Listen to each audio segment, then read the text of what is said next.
শুভ দুপুর বন্ধুরা। তো তোমরা দেখতেই পাচ্ছ আমরা বেরিয়ে পড়েছি একটু ঘুরতে।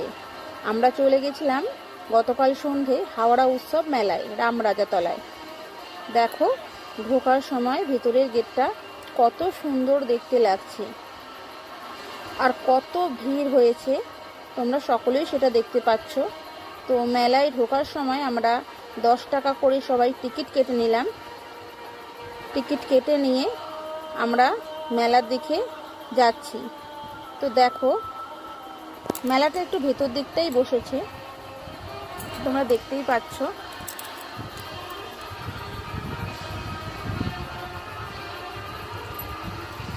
দেখো মেলায় আমরা ঢুকে পড়েছি।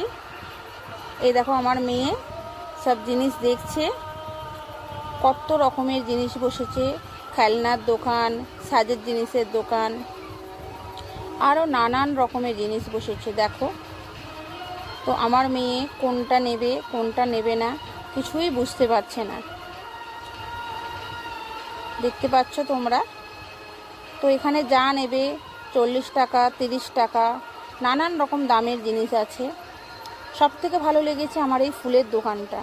এই ফুলের দোকানটায় অনেক রকমের ফুল পাওয়া যাচ্ছিল।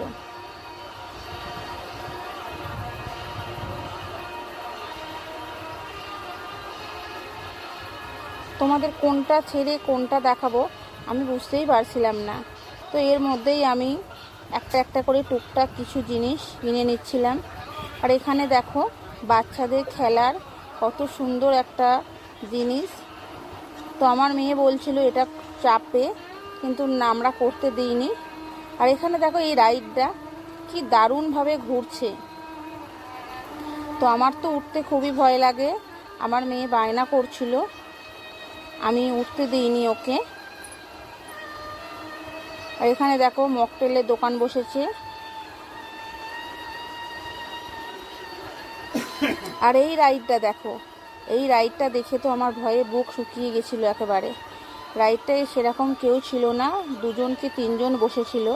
তো এই রাইডটা খুবই খতরনাক রাইড একেবারে, আমার তো দেখেই ভয়ে একদম বুক শুকিয়ে গেছে।